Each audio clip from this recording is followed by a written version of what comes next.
For me, genetics, as you talk about, is the genetic blueprint, and trying to treat the body without it is like getting your IKEA box delivered, and you've got all these millions of parts, but you don't have the instruction piece or what the product is supposed to look like.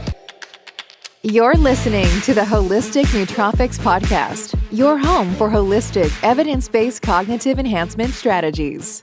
And now your host, Eric Levi. Dr. Penny Kendall-Reed, thank you so much for joining me today on the Holistic Nootropics podcast. I'm super excited to be here. Thanks for having me. We've spoken in the past. I've watched you lecture about genes, and that's why I wanted to bring you on the podcast today to talk about genetics and all that we understand about, how genetics kind of shape our cognition and the important role they play. Genetics is our foundation. It is our background. Just because we have a gene doesn't mean that we're going to express it. So that's really my job, is to look at how somebody codes for a gene and say, this is fantastic. I want to keep that expression of that gene turned on and that function turned on. This one, not so good. I want to help turn that one off. But with respect to mental health and cognition and function, it completely explains why two people can go into a stressful event, whether it is a soldier returning back from war or whether it's just a stressful event at work. One person goes and has a panic attack or has PTSD coming home from war, and the other person seems absolutely fine. And you're looking at it going, well, they were exposed to the same situation. Why aren't we reacting in the same way? And genetics completely explains it, from the amount of hormone we make for each stressor, how quickly we get rid of that hormone in our body, how quickly we shut off further production of our stress pathway and stress hormones and keep us in that stress state. It even dictates how quickly we will sync a memory into our brain and consolidate that memory so that we don't let go of it. It's absolutely fascinating, genetics, how it applies to the brain. That's real and the body. Of course. So it's like genes are really, the way I describe it, between the interplay of genetics and epigenetics, it's like genes are the blueprint. Genes are the building plan. And then, what goes in the building and what happens in the building, that's more epigenetics. Yeah, you're exactly right. We can't change our genes. Well, except for stress can actually starting to change our genes. But traditionally, we can't change our genes. What you were born with, if you code what's called, let's say, homozygote variant, you're going to be variant your whole life. The difference is, are you expressing that gene? Are you making the protein that gene is supposed to make, and therefore having the side effect of that variance? Or are you turning off that expression and negating it? So what we do, the epigenetics, is that turning on and off of those genes. You mentioned stress has the ability to turn on and off genes. Stress can actually turn on or off or alter the expression of over 90% of our genes. It is one of the biggest lifestyle variables that affects our body. And unfortunately, right now, most of North America is expressing too much stress hormone just because of everything that's continually going on in our world. A really good example of this was done in mice first. And what they did was they took a group of mice and they conditioned the mice to the smell of acetone with a foot shock. And every time the smell of acetone came in their cage, they would deliver a foot shock and the mice would shudder. So just like Pavlov's dog, they got to the place where all they would have to do is put the acetone in the cage, there was no foot shock, and the mice started shuddering. What they also noticed, though, is that the amount of cortisol in their body and the anxiety response was significantly higher, but it also started to increase the number of receptors, they're called M17 receptors, that pick up the smell of acetone. And so what was happening is these mice started developing a greater ability to pick up acetone at a further away distance or in smaller concentrations as a way of trying to avoid this foot shock. 3 generations later, when none of those mice had been exposed to any acetone or any foot shocks, what they did is they put acetone in the cage again of 3 generations mice later. They started shaking just like their ancestors did. And they also had an increased number of M17 receptors, so an upregulation of that gene. So it shows you how we can completely change the expression of a gene with that stress. But newer studies are even showing we actually are changing the genes itself. And this was actually last year. There was two American twins. One was an astronaut and one wasn't. One went up into space for several months. He came back 7% different DNA than his twin, because the amount of cortisol up there, cortisol will actually cross the nuclear membrane, bind onto messenger RNA, alter the messenger RNA, and change DNA transcription. Oh my God. I know. So if you think about, we're all exposed to stress on a daily basis all day long, what we're doing to our bodies. Well, I think it's interesting too, like when we talk about stress, I think most people, when they think about stress, they put stress into this one bucket, which is emotional stress, right? You think about my stress at work, my stress in my relationship, my stress, whatever your stress is. And now we're stressed out by looking at our phones and stressed out by watching the news.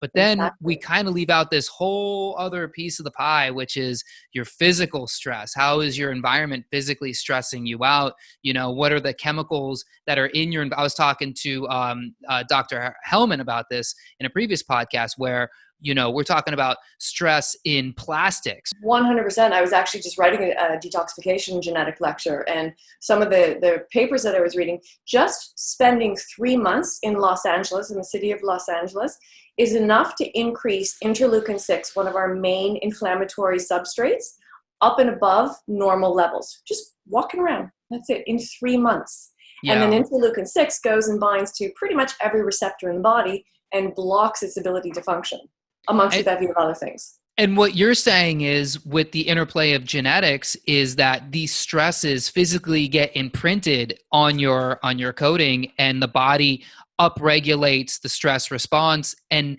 not only are you kind of destined to feel this for the rest of your life, but you're going to pass this on to your children. Exactly right. And their children, and so on and so on. Now, there are certain things that we can do to start to break that cycle. But you have to be really aware of it, and you have to know your genes, because particularly when you're looking at serotonin and dopamine and cortisol and adrenaline, there is so much crossover between symptoms. Is the depression coming from low serotonin, or is it actually more of an anxiety, the flight side of fight or flight, that is producing the low serotonin-like symptoms, but it's really coming from the stress hormones. And until you know your genes, you're just guessing. And that's why so many people go on antidepressants. And not only do they not feel better, they actually feel worse, because we're targeting the wrong hormone. And genetics, again, allows us to really get specific with that treatment, see where things are coming from, and get at the root cause of problems. Right. So this is a big thing in the nootropic space, which is, which nootropic works best for me, which substance works best for me. And, the first place people go is they go online and they go looking for reviews, and they see somebody says, N-acetyl L-tyrosine, helped me so much. But then they don't read, the 5 reviews under it, which was like, N-acetyl tyrosine didn't work at all for me. N-acetyl tyrosine made me feel worse. N-acetyl tyrosine gave me more anxiety. And, to me, that's a bit of a mystery. And it kind of goes back to my whole idea that we're all bio-individual. We all work differently. But, bringing you in now, you're talking about, well, we can actually look at the genetic level and read, are you a good candidate for something like N-acetyl L-tyrosine, or even the next step up, are you right for something like an SSRI? So when you're looking at taking an amino acid like a tyrosine as a precursor to a neurotransmitter, let's take, because tyrosine will also go into dopamine. So let's take a look at dopamine production. Unless you know how much dopamine you make, how you transport that dopamine through the body, or particularly through the brain, and then how you clear it out, you can really mess somebody up. So let's take that tyrosine, which goes into dopamine production, and we'll also go into serotonin, but it goes greatly into dopamine. Dopamine, to keep that focus, that concentration, we want to keep all of that dopamine up here in the prefrontal cortex, particularly in and around the hippocampus. So we have that good focus concentration. But dopamine is sort of like a Goldilocks hormone. Too low, not good. A little bit, perfect. Too much, not good again. So if your low depressive symptoms or low motivation symptoms are not coming from dopamine, and you give somebody a dopamine precursor, what they're going to do is take all that dopamine from the prefrontal cortex, move it to the sides, move it to the anterior striatum, and that's our big emotional response. So now we've taken this person who was just really low motivated from the wrong place, and now we've really heightened their emotional response to things. And we see a lot of this with ADD drugs or ADHD drugs. Once again, when they're targeting the wrong place, it really hyperstimulates those kids or even adults. And we have to get the right neurotransmitter there. Similarly with serotonin, if serotonin is genetically not your issue, but you're still having low, quote, serotonin depressive-like symptoms, you can easily put someone to serotonin syndrome, which is again where they have sweats and increased heart rate and increased blood pressure and all this stimulation because we boost serotonin above normal. So really knowing what to target becomes key. I mean, this is my big issue with something like 5-HTP, because people will jump to 5-HTP when they feel depressed, because again, there's a lot of clinical studies that absolutely, I mean, it's just science. 5-HTP turns into serotonin, but it's like you said, we forget about serotonin syndrome. And if you get too much of it in the brain, these molecules, they could dock to a serotonin receptor, but they could also dock to any other number of receptors. So when they say the side effect of an SSRI is more depression or suicidal thoughts, that's actually an effect. That's actually a main effect. It's not a side effect. 100%, exactly. And that's when we're using an SSRI in the wrong individual. Their serotonin uptake through a gene called 5-HTT-LPR is completely normal. So they don't need extra uptake. So if you're encouraging uptake when all the other real serotonin receptors are full, it's got to go somewhere else. It's going to bind into a wrong receptor and create all of that chaos. So could you say that, Jenny, at 5-HTTP-LR? It's 5-HTT-LPR. LPR, okay.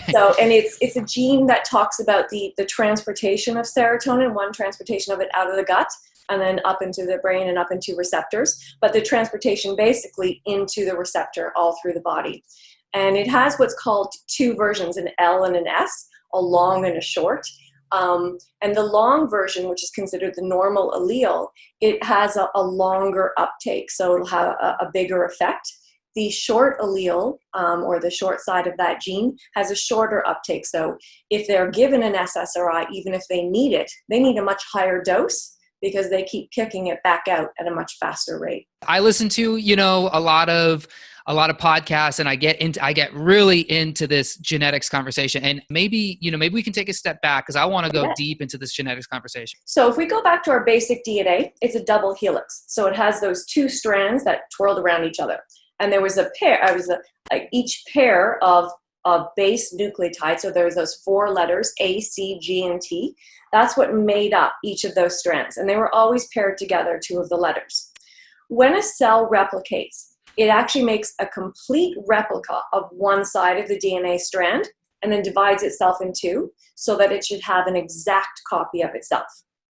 But if by chance stress has targeted it, or it just makes what I call like a typo, a mistake in the recipe, if you will, for making that new DNA strand, it swaps out one letter, so a C, for a G, perhaps, one of the other base nucleotides. So now it's changed the information that is encoded in that DNA. And the series of base nucleotides down the DNA, it encodes for a recipe to make a protein, and that protein does a specific job in the body. So if we change that recipe of that protein because we've swapped out one base nucleotide, we've now changed the recipe for the protein and it makes a completely different protein. That swapping out of the base nucleotide is called a SNP, or a single nucleotide polymorphism, because we swapped out one base nucleotide for another base nucleotide. Of those four letters, so when we have a chromosome and when we are being created by our parents, for each chromosome, there's two letters, two of those base nucleotides, either an A, a C, a G, or a T. So our parents, let's say it'll be for gene NR3C2, which has to deal with stress, which we might talk about. So C and T are our two alleles there. We take one allele, one of those letters from each parent.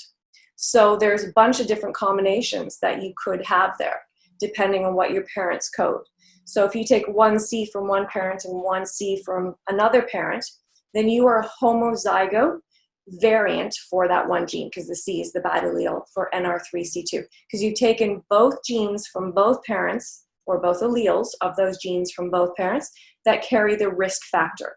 So homozygote meaning the same, variant meaning the not as good allele.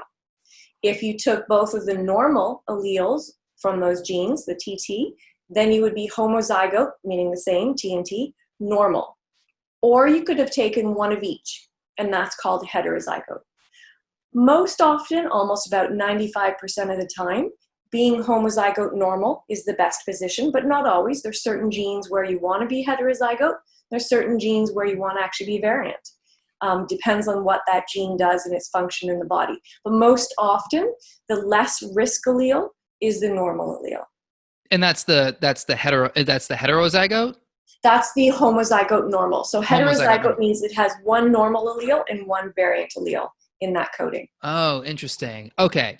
So great. So that's like a good primer for the rest of the conversation. So getting back into, how these genes interplay again with something like dopamine. So you might have the SNP that it makes you process dopamine real quickly, right? Mm-hmm. So you have dopamine in for a little bit and then it's gone. That doesn't mean there's necessarily something wrong with you. It's just you kind of have to play within the boundaries of your SNPs. And this is so what I do is the integration of genes. I don't treat gene by gene. So the gene that you're talking about there that helps clear out dopamine, there's a couple of them, but the main one is COMT, which we sort of, we're chit-chatting about before the show. And COMT is a gene which clears out or breaks down dopamine, adrenaline, noradrenaline, and estrogen. So if you are normal for that gene, you clear out dopamine really, really quickly. So there's less available dopamine around to bind up into the receptors and have an effect. You also clear out your adrenaline, noradrenaline, which bodes well from a stress point of view, which is not as well from a dopamine point of view. But you also have to marry that with how much dopamine are you making? So there's two different genes, DRD2 and DRD2-ANK1, and they talk about how much dopamine you make and how many dopamine receptors you have. So you might be clearing it out quickly, but you might make a ton of dopamine through both of those genes and have a ton of dopamine receptors. So it kind of balances, and that person generally doesn't get into too much dopaminergic trouble. Whereas the person who doesn't make much dopamine and they have very few dopamine receptors, and they're clearing out their dopamine really quickly, they're dopamine deprivant all the time. Mm-hmm. Those are the addictive behaviors, the alcoholics, the drug users, the definitely ADD, ADHD, taking it up to another level. They have a very difficult time focusing. But they also receive, because dopamine is our pleasure hormone, our reward hormone, they get very little pleasure from everyday sort of mundane things. They require really big highs in order to feel that pleasurable high. And that's where they start to get into the addictive substances and just to feel. So you can see how if you, a lot of genetic platforms that are out there, they'll say, oh, well, you're COMT variant, so you've got a ton of dopamine, don't worry about it. And then your DRD2, you're also variant, you don't make a lot of dopamine, so you need to treat that. Well, as somebody reading that, what do? Do you not worry about the dopamine, or do you treat the dopamine? And that's why you really have to look at how all of the genes interact together. And that's, in my opinion, is the only responsible way to treat genetics. Yeah, because I use several different genetics reports, and they do tell you only really in isolation, and it's like that. Here's the gene, and here's what you need to do. Here's the gene, and here's what you need to do. And then a lot of times you find contradictory genes. You have genes that make you prone to obesity, and then you have genes that say you're prone to be really good at exercise. So that's why I spent years and years creating a platform and writing hundreds and thousands of different algorithms of different combinations and variations with different genes, because that's the only way that you can really successfully treat them. So when you say you have an algorithm, is that like a platform online that somebody can go to? Yeah, so I have a platform called GeneRx.ca, and it addresses dietary, metabolic, exercise, inflammation, immune, detoxification, all neurotransmitters, sex hormones, thyroid, so everything, but from an integrated level. So there'll be sort of 5 or 6 genes in each section, all talking about whether it's stress hormones, whether it's dopamine, etc., what that person codes specifically for each of those genes, and how their specific coding interacts with their specific coding of the next gene and their specific coding of the next gene. And then what do you do? What does that mean? Does that mean you produce a lot of this or a little of this? Or so there'll be an explanation as to what all of their codings mean and then what we do about it. GeneRx.ca. We'll put a link in our show notes for that so people can find that. That's a really great resource. I have a question about the dopamine to norepinephrine conversion. So I've been exploring this idea of this enzyme called dopamine beta hydroxylase, which from what I understand is the enzyme that essentially converts dopamine into norepinephrine. So I've been thinking about this in terms of so you have somebody who says, I'm a dopamine junkie, right? Like I'm addictive personality. I like to do high intensity, sports. I like to kite surf. I like to, rock climb, all these things, right? And there's nothing wrong with those things. Yep. And a lot of times what it is it's not that those people, like you said, aren't getting enough dopamine, but I find that there's a conversion to norepinephrine that possibly gives you that rush. So there can be two sides to that dopamine junkie, and I'm certainly one of those dopamine junkies. Mine actually comes from low dopamine production and fast clearance of dopamine, so I don't even have that precursor to norepinephrine to get that high from it. So I have to push my body faster, harder. I've never gone down the alcoholic, drugaholic, that sort of, but I am addicted to the highs of like the kite surfing, etc. Because I'm looking for that adrenaline norepi rush. Now there's that set of genes, and that can be a precursor to it. And then there can be, you might be absolutely fine. I'm absolutely fine in my conversion of dopamine into norepi, but I'm low on the dopamine side. So this is where I need to boost. But then there's people who make a ton of dopamine, they don't clear it out, but you're absolutely right, through dopamine hydroxylase, they cannot get it over into norepi. And there's another gene called ANKK1H, which will also talk, there's a couple of genes, but that's a really big one, which talks about its conversion into norepi. And if they can't convert over, they still don't get that high. And that's actually where you want to go back to the stress genes and take a look at those as well and see how they're clearing out their stress hormones, particularly the adrenaline, noradrenaline as well. Because it becomes a little bit more difficult if they are not clearing out adrenaline and noradrenaline well, and they can't turn off their HPA axis. You have to be very careful about pushing their dopamine into noradrenaline as well, because then you can overstimulate the HPA axis with too much noradrenaline and get stuck in that sympathetic side. And when we're stuck in sympathetic side, we actually start to then drop our dopamine production. So it becomes, once again, this delicate balance. Yeah. It's such a dance, right? It's such It a really dance is a dance. Because if you get too much dopamine too, I mean, that's a precursor to Parkinson's and neurological 100%, disorders. 100%. And then I also understand that there's gut bacteria, aspergillus, I believe, that can sabotage that conversion as well.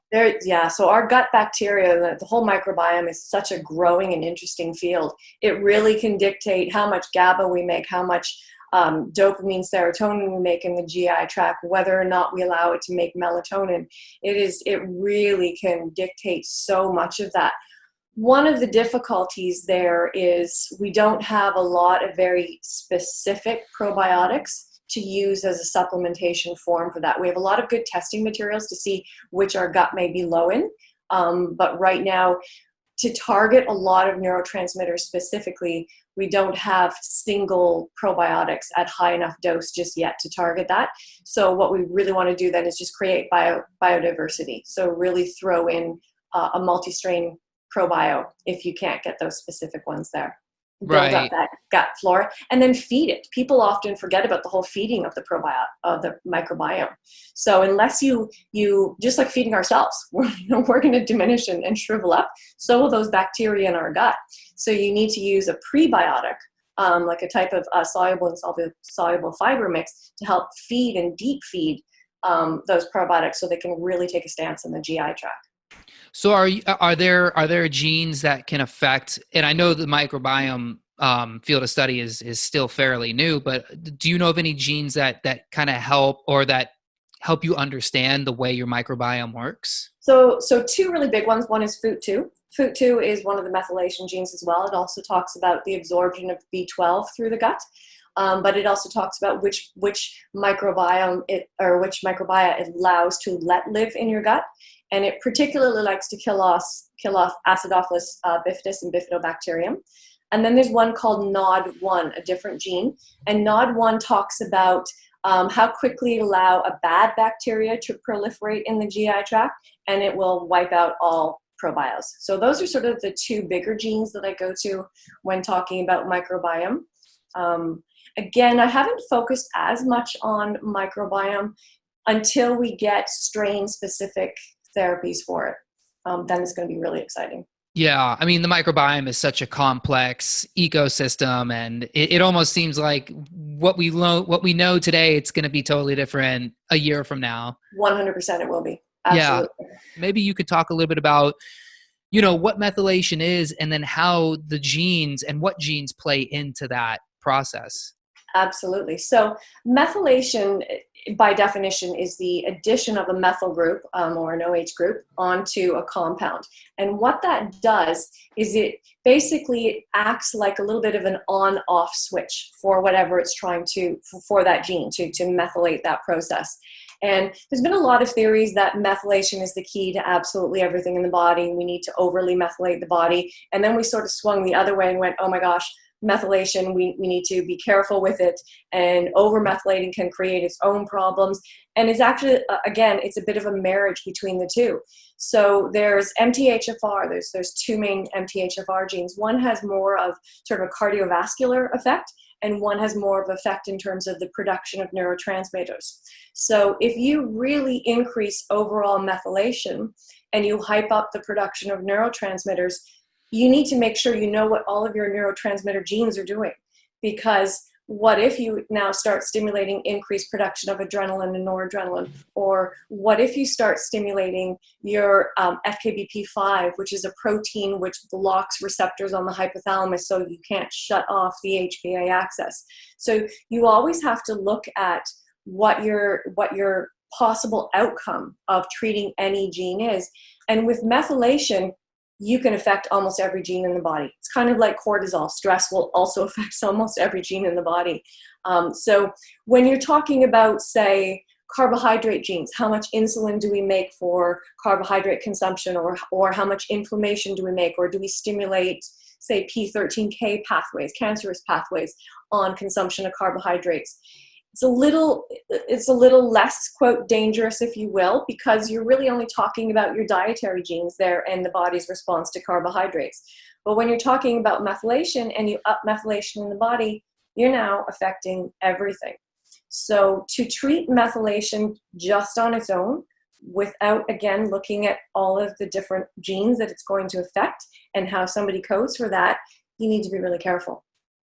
Yeah. So it kind of gets into that conversation of, well, what do you do about that? Right. It's like, because I mean, I've gone down this rabbit hole of, okay, do I supplement with methylfolate? Do I supplement with B12? Do I just eat more red meat? Do I eat more leafy greens? And I mean, I'm a food first type person, but I know there are people in certain circumstances, and I believe I've heard that, you can kind of tell if somebody is lacking in methylation by homocysteine production. But then I've also heard it was one of the metals, which arsenic. I've heard arsenic can build up with under methylation. Are you familiar with that at all? Absolutely. So the arsenic one, that comes from MTHFR. So again, the folic acid, or folic acid gene, folate gene, and it's one of the genes that does help to clear out with GSTP1, one of our phase 2 detoxification genes, arsenic. So the MTHFR gene will start to really stimulate GSTP1 to help clear it out. There were some really great studies on pregnant women who, in Mexico, they looked at their methylation rates, and they were exposed to low levels of arsenic in their water, and then they compared their methylation rates to what happened with their children to those with women who had no arsenic exposure. And what they found was in the women who had exposure to arsenic, but they had really variant methylation genes, those children had the lowest birth weight, the lowest head circumference, and the lowest IQs. And then when they tag teamed what was going on with their GSTP1 gene as well, so their glutathione, their detoxification genes, which should pull out arsenic, if they were also variant for those ones, there was an exponential increase in the change of the head circumference, birth weight, and IQ, i.e. the phenotype of their children. And they didn't see any of that in the women who were not exposed to the arsenic. So we really know that those were two of the key genes that are involved in that, without a doubt. Folic acid is also needed to take B12 out of the blood and work together to lower homocysteine. So when you see homocysteine levels really high, and you also see B12 levels high, then you know that methylation is not working right. Although the B12 is high in the blood, it's not getting to its target tissue again to perform its function with that folic acid and help get that homocysteine down. So could that then be a deficiency of folic acid? Could be a deficiency of folic acid, or it can also be the MTHFR gene. So traditionally, as naturopaths, we've always treated high homocysteine with folic acid and B12, but particularly the folic acid. And back then, had no idea that it was affecting methylation rates. Now we know. So would you, okay, so if you, so what variant then are you looking for on this type of, in this scenario of MTHFR? So MTHFR, if they're heterozygote or homozygote variant for either of the MTHFR genes, the two main ones, and also the FUT2 gene, which talks about the B12 absorption, that's where I'm going to take a look at treating. But just because we see a gene doesn't mean we're expressing it. Mm-hmm. So then what I'm going to do is look at their homocysteine levels in their blood. I'm going to take a look at their B12 levels. I'm going to take and say, okay, are we actually expressing this? Because I don't want to just throw people on supplements if they're not actually expressing the gene, if they have kept that gene in a good position. So here's where we also have to start marrying our lab results with it. And for things like methylation, it can be trickier to determine. A lot of the metabolic genes, it's easy to see. So if there are genes that talk about how much adiponectin, leptin, and ghrelin we make, our three main metabolic hormones. Well, do you crave food all the time? Are you hungry all the time? Are you overweight? And you look at their genes and you can see where it's coming from. So that one's a little bit easier to tell symptomatically, whether they've kept them in the on or off position, but it can be a little trickier with methylation genes for sure. But you want to be careful not to over-methylate. Right. And how would over or under methylation, you think, affect mental health? So over methylation, I usually see stimulation with it. I usually see, and I'm actually one of those people. So I'm heterozygote for both my MTHFR genes. And before, when I was first starting into genetics, I was like, oh, I better treat that. So I got myself on methylfolate, and I started feeling really overly stimulated. Not quite to the point of anxiety, but just hyped up. And then so I took myself off of it and felt much, much better. Now I understand that I was actually just hypermethylating my stress genes, which were in a better position and pushing things to more of an adrenaline side. I eat a great deal of B12 and folic acid in my diet. I'm like you. I'm always going to go to diet first in terms of treatment. So I was actually, quote, treating it myself from a dietary point of view and didn't need to go to a supplemental point of view. Okay, that's good. I mean, because again, I think, the food is packaged the right way, right? It comes in the right balance of nutrients.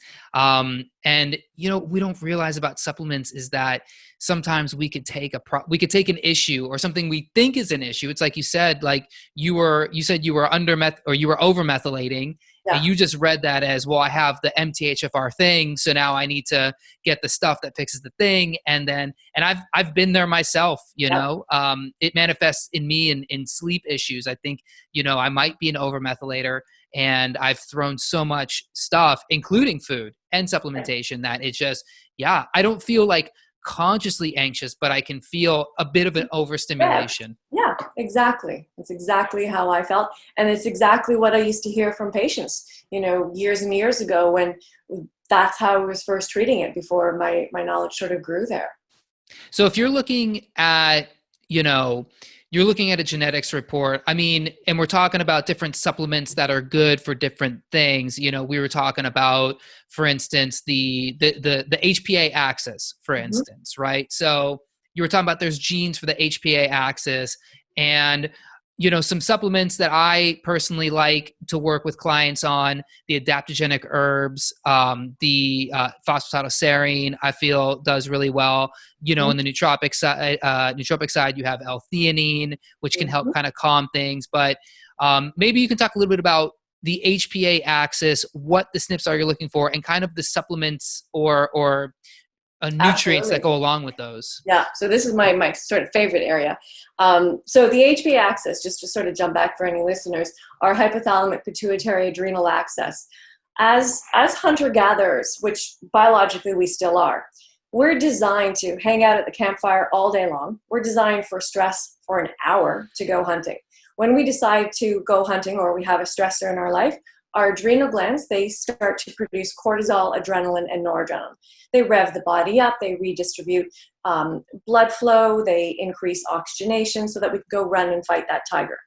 As soon as we've dealt with that stressor, our stress hormones themselves bind into receptors on the hypothalamus and the pituitary, and they basically say, I'm done with the stressor, so stop stimulating my HPA axis and take my nervous system from the stressed sympathetic side back to the quiet parasympathetic side.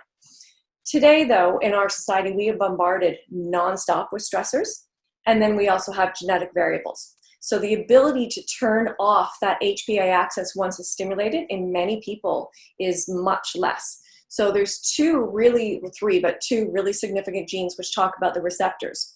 One is called NR3C2, and this talks about how many mineralocorticoid receptors are on the hypothalamus and the pituitary to actually bind in the glucocorticoids to stop the HPA stimulation. Those people who are variant or who've taken two of the, quote, bad genes from their parents, they have very few of those receptors. So there's less space, if you will, less off switches, if you will, to turn off that HPA axis. Then there's another gene called FKBP5, and it makes this protein, this FK binding P protein, 5 protein, which blocks cortisol from binding into those same receptors on the hypothalamus and the pituitary, once again stopping the inhibition of our HPA axis. So both of those genes in the variant position, those people just live on this treadmill of being in sympathetic drive. They can speed up the treadmill by having a stressor. They can slow the treadmill down by going on holiday or deep breathing or meditation, but they're never getting off the treadmill. To get off the treadmill, we need to reset those receptors. We need to put those genes into their proper position. And all the wonderful tools that you mentioned, absolutely, the adaptogens, the theanine, which gets us out of beta wave activity really quickly. But one of my favorites is the tryptic decapeptide. So it is a protein which is sequenced from milk, but it's only 10 amino acids in length. So the immune system can only identify something that's 12 amino acids or longer. So this scoots under the radar in terms of an allergenic point of view. But it's this very specific protein sequence that goes up to all of those receptors on the hypothalamus and the pituitary, and it resets them. So it allows and it increases their sensitivity. So it attracts those glucocorticoids into those receptors to shut that HPA axis off. It also decreases the production of CRH, cortical-releasing hormone, from the hypothalamus, stopping further stimulation. And it also decreases from the adrenals the release of cortisol, adrenaline, and noradrenaline. So it targets the entire HPA axis all in one without any side effects. And it's a wonderful way to really help to reset those genes there. Wow. Can you say the name of that peptide again? Absolutely. So it's a tryptic milk decapeptide. A tryptic milk decapeptide. Yeah, or lactium. The product that has that plus a combination of theanine in it together is called Serenitin Plus. Serotonin plus. Okay. Yeah, and it's certainly it's one of my go-tos because stress is everywhere. Yeah. I mean, it certainly is. And you could treat all other genes in the body, but if you don't treat the stress genes and you have somebody in front of you who is expressing those stress genes or making too much cortisol will go and turn off everything that you're doing on all of the other genes. It's one of those blanket caveats. So we have to treat that. We're not designed for this world that we're living in. I say it all the time. I used to be very anti-supplement. And in the last really the last year especially, I've really grown to appreciate the supplement's role because it's like you said, we are not built for this world, right? No, exactly. And so we need extra support. And the other thing with supplements, particularly when you're talking about amino acids and neurotransmitters, the majority of them need to be taken on an empty stomach. Because if you take it with food, it gets lost. So I'll often have patients say to me, well, if this comes from milk, why can't I just drink milk? And so I'll say to them, well, if I wanted you to increase eggs in your diet, I wouldn't ask you to eat cake. Like, yes, there's an egg in cake, but we don't eat cake and go, oh, egg. You don't drink milk and go, oh, casein tryptic decapeptide. But if you take that amino acid sequence on its own, it goes, oh, okay, precursor to go doing this and this and this. If you take it with the food, it just gets lost. Yeah. I mean, with the amount of casein sensitive people and lactose intolerant people, there are benefits in milk. There absolutely are. And if we could bypass the part that stimulates the immune system, like you said, I mean, why would you not? It's exactly. It's and like you, the HPA axis has really been, ever since I started this holistic nootropic site, the HPA axis is really between that and the gut. It's like my top go-to to understanding why the brain is working and why we react to certain situations like we do. It has to be the go-to because when we're in our sympathetic side, everything is catered towards survival. So our body doesn't want any calmness. It doesn't want any serotonin. It doesn't want any sort of pleasure picking up from smelling the flowers. It's hardcore survival. Where is that tiger? From a dopamine point of view, it does not want you to focus in right on this. Because what if over here or here or here is the saber-toothed tiger? So it drops the dopamine production so that our focus and concentration is really low. And it does so to the point where our hippocampus, because it's not getting stimulated with neurotransmitters, it actually can shrink to a third of its size. Yeah. And our adrenals can grow 3 times their size because they're muscles, they're glands. You don't use that gland because you're blocking it, because you're in stress world, you're not going to grow it. Right. And it's a wonderful survival mechanism for when we were hunter-gatherers. Yeah. Problem is that we're living in this world of continual bombardment of our HPA axis, but yet we're not actually running for our lives. Yeah. The tiger is now Twitter, the Twitter tiger. Yeah. Oh, exactly. So bad. That's a good one. I like that. But with respect to dopamine and supplementation, one of my favorite dopamine boosters is called Dopa Plus. Dopa Plus. Dopa Plus is by Pure Encapsulations. So it has the precursors to dopamine, the L-tyrosine, the L-Dopa itself, but it also has all the cofactors like B6 and zinc and folic acid to help take that tyrosine and L-Dopa and convert it into full dopamine. One little caveat, though, with it is it does have rhodiola in it. So rhodiola is a wonderful herb, but it will crash the COMT gene, which means it slows the COMT gene down further. So if you are normal for the COMT gene, which means really fast activity, so you're clearing out dopamine and adrenaline, noradrenaline really quickly, rhodiola is pretty good there because it slows down the clearing out of the dopamine. If, however, all of your stress genes are variant and you're making too much adrenaline and noradrenaline and you can't stop that stimulation of the HPA axis, by crashing your COMT gene, you also mean you're not clearing out your adrenaline, noradrenaline. So if that's the case for those people who have not so great stress genes, then I'm going to use just an L-tyrosine or L-Dopa base formula to help boost up. Some lifestyle things, though. Exercise, particularly high-intensity interval training, really increases dopamine. particularly in those who are dopamine deficient. But you got to check your exercise genes to make sure you're catered towards high intensity interval training, because if you're not oxygenating your muscles or perfusing them with blood the way that they should do, or have the right muscle fiber type, then that can work against you. Walnuts, really high in tyrosine as well, so they'll help to increase the dopamine. So is aged cheese, if you are like an aged cheddar, if you are okay with dairy products. Those are also two good things. And anything new. Dopamine loves new. So if you're going out for a walk, don't just do the same route that you always do. Do a different route. If you take up a new hobby, learn a new skill, dopamine thrives off of anything new. So we can also start to boost dopamine up lifestyle-wise too.